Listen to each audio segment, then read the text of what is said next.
Among the names that stood out was that of her daughter María Teresa Zambada Niebla, who, together with her sisters, Midian Patricia and Modesta, was accused by the United States government of participating in money laundering activities derived from the sale of drugs from the Sinaloa Cartel.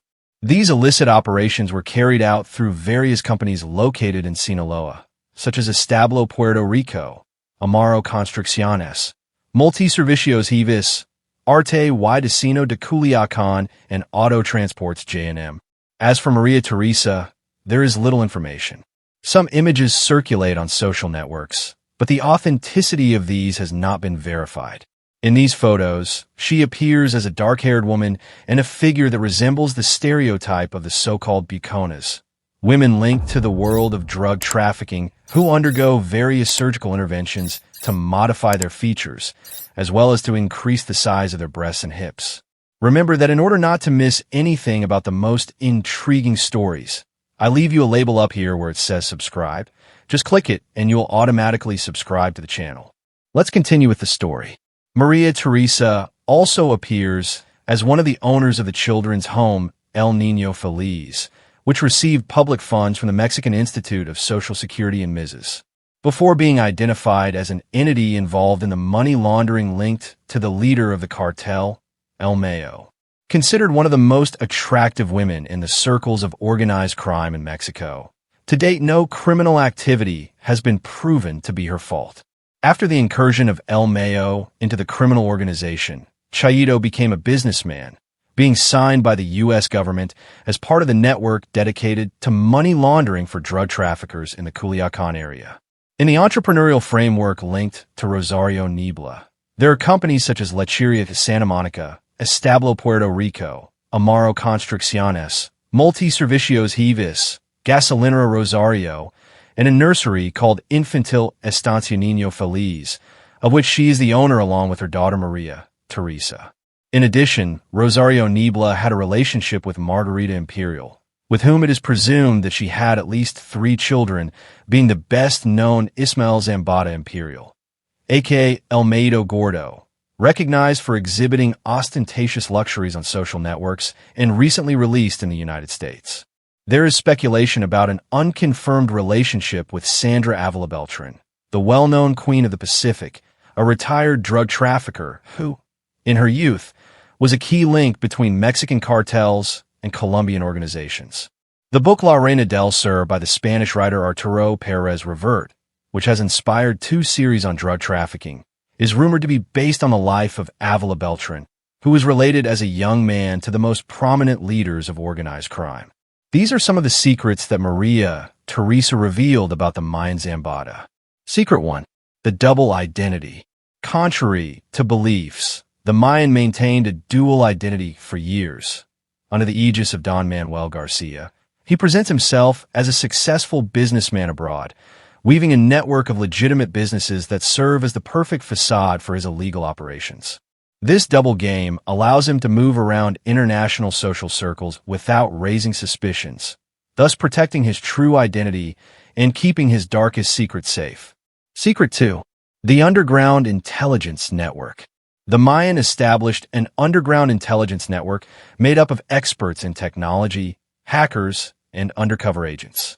This network is capable of monitoring the operations of security agencies, anticipating their movements, and always keeping the cartel one step ahead.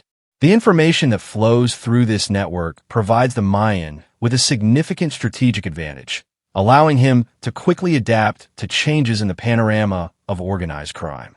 Secret 3. Unknown Cartel Alliance. In the shadows, the Mayan forged a secret alliance with an unknown cartel to this day. This clandestine coalition provides him with access to additional resources, advanced technology, and a distribution network that goes beyond what was known, challenging the conventional perceptions of organized crime. This strategic alliance has allowed the Mayan to diversify his operations and strengthen his position as a key actor in the world of drug trafficking. Secret 4. The Operations Base. This was more of a rumor than she told, since Teresa was not very involved at all. But she says that the Mayan established an underwater operations base, hidden in the depths of the Gulf of California. This secret enclave provides him with a safe, inaccessible refuge for the traditional security forces, allowing him to coordinate illicit activities more efficiently. The existence of this submarine base adds an additional level of intrigue and challenge to those seeking to dismantle the operations of the Sinaloa Cartel. Secret 5. The double game of loyalty. Contrary to his image of an undisputed leader, the Mayan orchestrated a double game of loyalty within his own cartel. It fosters tensions and divisions between his subordinates to make sure that a leader who can threaten his position never arises, thus maintaining iron control over the organization. This strategic approach allows him to manage internal rivalries, preserve his leadership, and guarantee the apparent stability of the Sinaloa Cartel, all while hiding his true intentions and decisions in the eyes of his own followers. María Teresa recounted that the Mayan knows that if he spends a lot of time on the phone, it could be his end. In the meetings of the highest level of the Sinaloa Cartel, he did not say a word. Even to give orders to his subordinates, he called some of his collaborators outside the place where the meeting was being held, and once outside, he dictated what had to be done. Teresa also stated that the Mayan was very careful in saying the amounts he earned with his dark business. That speaks of how powerful the Mayan is compared to the Chapo. The Mayan must be an extremely intelligent man, and he is still currently 72 years old. Jack Riley, a former DEA agent with a long career chasing the Mayan and the Chapo, describes the leader of the Sinaloa Cartel as a visionary in business and extremely strategic in his thinking. He is an adversary with whom we had never faced before. From an early age, he understood the vital importance of going unnoticed. Riley relates that the DEA, CIA, FBI, and even the U.S. Secret Service investigated the links of the Sinaloa Cartel with the Chicago gangs. However, his main goal was to obtain evidence that the Mayan was the operating leader. Unfortunately, they were unsuccessful. All DEA, CIA, FBI, police, ATF, and even the Secret Service wanted to listen to the Mayan directly to confirm that the orders came from him, said the retired agent. The intermediary was the Chapo because he was more accessible, said another agent who spent years following in his footsteps. For decades, Guzman Lora acted as the voice that executed the Mayan orders. All the conversations in which he was heard negotiating, informing, or directing operations of the cartel became his sentence. The documentary explores how 5 of the most powerful criminals in the world have avoided capture, and why the U.S. authorities have decided to put an end to their impunity once and for all. From washing trucks to becoming the supreme leader of the Sinaloa Cartel, the figure of the Mayo Zambada has evolved in a surprising way. Journalist Annabel Hernandez, in her most recent book entitled El Traitor, released last year, reveals crucial episodes of the world of Mexican drug trafficking. The work presents an investigation that the journalist started in 2011, when Fernando Gatziola, lawyer for Vicente Zambada Niebla, a.k.a. Vicentillo, contacted her for instructions from his client. Gatziola delivered documents and information to clarify aspects that had already been addressed in Hernandez's previous book, Los Señores del Narco. Among the documents he has had access to are the detailed diaries that Vicentillo developed during negotiations to collaborate with the U.S. government, information that until now remains secret. Everything went through the Mayan, not through Chapo Guzman. He had the power to decide who lived and who died, confirms his investigation, reaffirming the statement that he had already raised in his previous work, Los Señores del Narco. But who was the individual who marked the beginnings of Ismael the Mayan Zambada and introduced him to the dangerous world of drug trafficking? This is also one of the myths and episodes that Annabel Hernandez reveals in her investigation.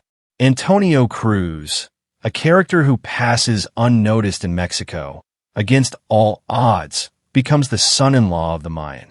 This brother-in-law, previously a prominent heroin drug trafficker, began his career as a police officer in Cuba during the Fidel Castro regime. He later emigrated to Miami, with aspirations to become an influential drug trafficker in the United States. After his arrest, he decides to move to Mexico, where his fate intertwines with Zambada's sister. The meeting occurs at a critical moment for the Zambada family, when Vicente Zambada, still in extreme poverty, is forced to work washing truck tires around Culiacan. It is in this challenging context that the Cuban Antonio Cruz enters his life, radically transforming the fate of the Zambada family. Hernandez highlights that this story remained hidden until now. He obtained it firsthand thanks to Vicentillo's diary, and then backed up the information through meticulous investigations to verify what was consigned in the document. The plot goes back to the 1970s, when the brother-in-law of the Mayan, Antonio Cruz, became a prominent drug trafficker in Los Angeles, carrying out drug trafficking operations in Las Vegas and other cities in the United States. However, in 1977, the authorities arrested him, thus marking the first time that the surname Zambada appears in criminal files on U.S. soil.